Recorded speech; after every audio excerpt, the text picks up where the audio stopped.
The Paradox of Joe Bartolozzi. Let's go. This is Joe Bartolozzi. Loud, raging, screaming. And online, that's how you win. Bigger reactions, bigger personalities, losing control on purpose. I feel like that is the like trend that's happening on streaming for like the last 5 years. We had iShowSpeed.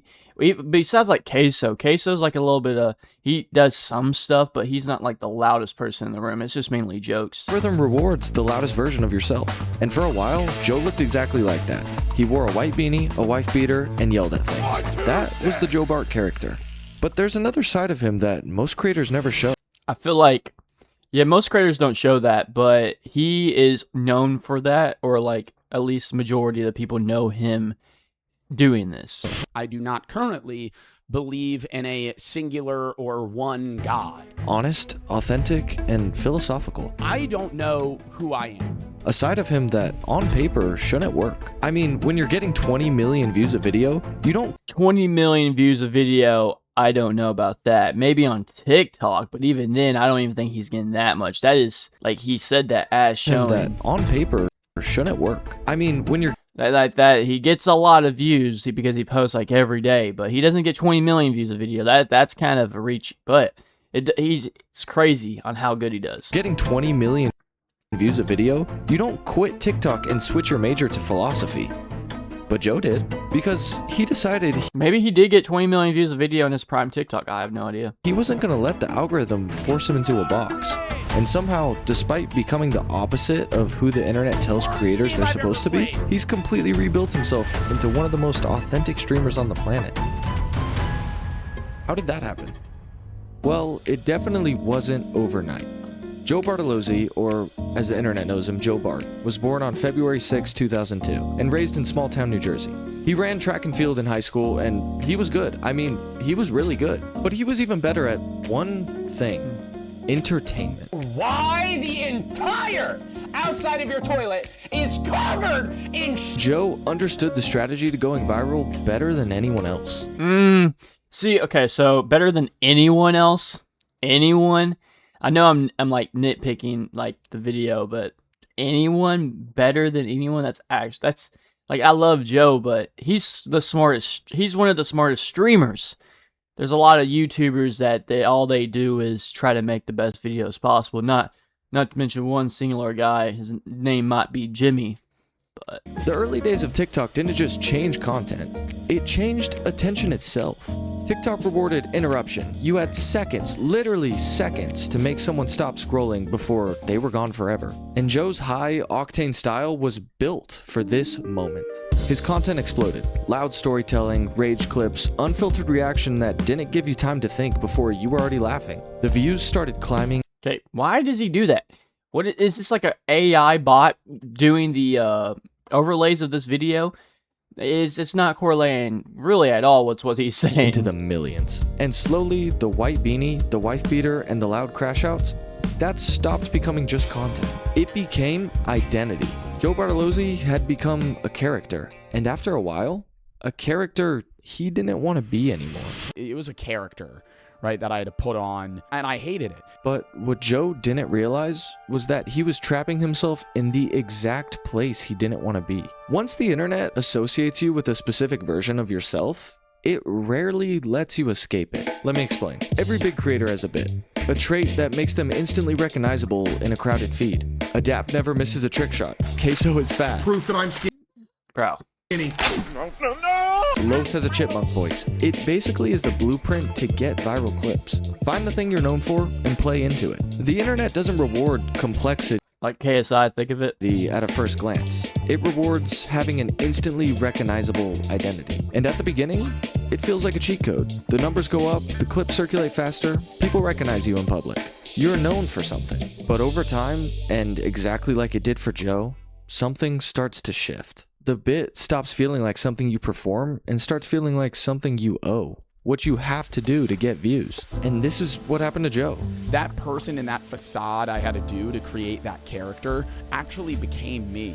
The anger, the yelling, the beanie, losing control of his emotions on camera. It stopped being a choice and started becoming an expectation. A costume Joe had to put on the moment the camera turned on. And the longer it went on, the harder it became to tell where the character ended and where the real Joe began. That's the trap of overnight success. Stay consistent. I don't think Joe had overnight success. Maybe he did, but I don't think it was overnight, especially the whole YouTube. I mean, I don't know. He wasn't like a one-hit wonder or anything. Stay recognizable. Stay inside the box the algorithm rewarded you for until it becomes impossible to leave. But when Joe was faced with this blueprint, he didn't follow it. This is someone pulling hundreds of millions of views off his rage reaction content in a system that rewards repetition. I think he's just throwing numbers out there. How do you go from 20 million views of video posting like 3 times a day and only get 100,000 or 100 million views? Like, I don't... Above anything else. Most creators at that point would optimize the character. They sharpen it, they scale it, and make it more extreme. Joe did the opposite.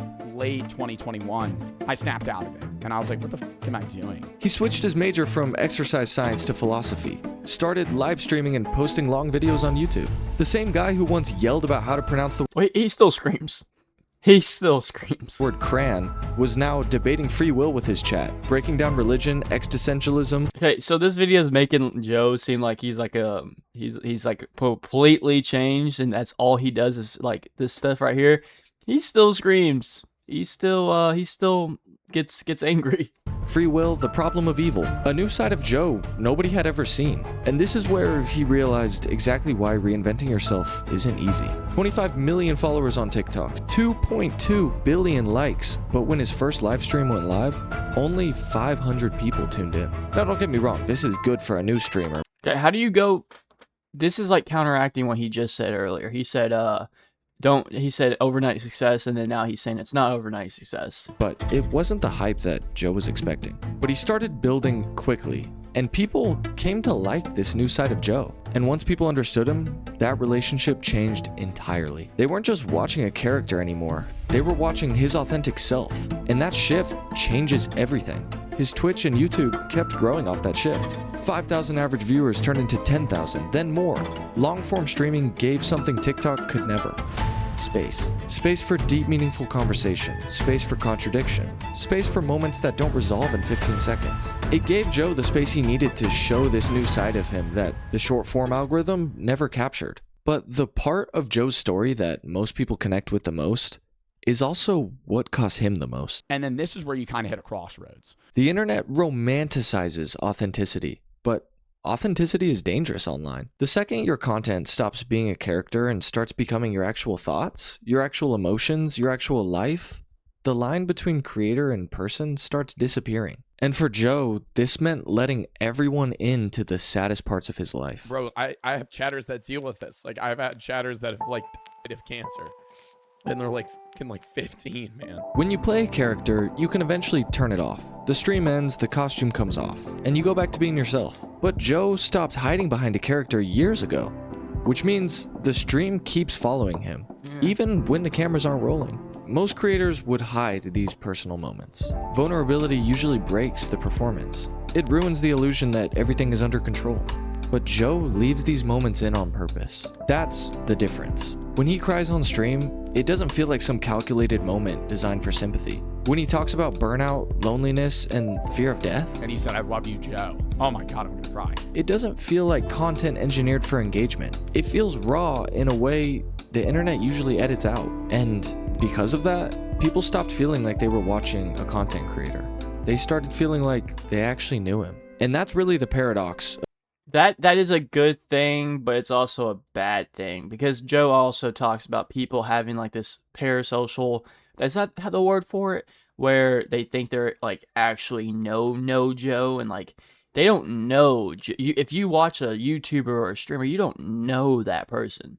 You just, no matter how much, unless they stream literally 24/7, but even then, you don't know what that person's like when they get off camera. I mean, I'm not saying all of them are bad, but I'm just saying, you would be surprised. I have a feeling you would be surprised. Of Joe Bartolozzi. Because on the surface, Not saying Joe. Joe's probably a good person. I mean, there's no way he can act for this long on stream and stuff. But I'm just saying, in general, there's some interesting people that I've heard. he looks like the exact type of creator the modern internet was designed for. Loud, chaotic, explosive. Which he still is when he wants to be. But underneath all of that, is someone almost completely opposite from the character he started out as. Your life is still worth living, man. You're in high school. You have so many years ahead of you. Emotional in a way most creators are terrified to be once millions of people are constantly watching them. And yet, that's the exact reason we watch Joe Bart. Thanks for watching, guys. We are the side. W video.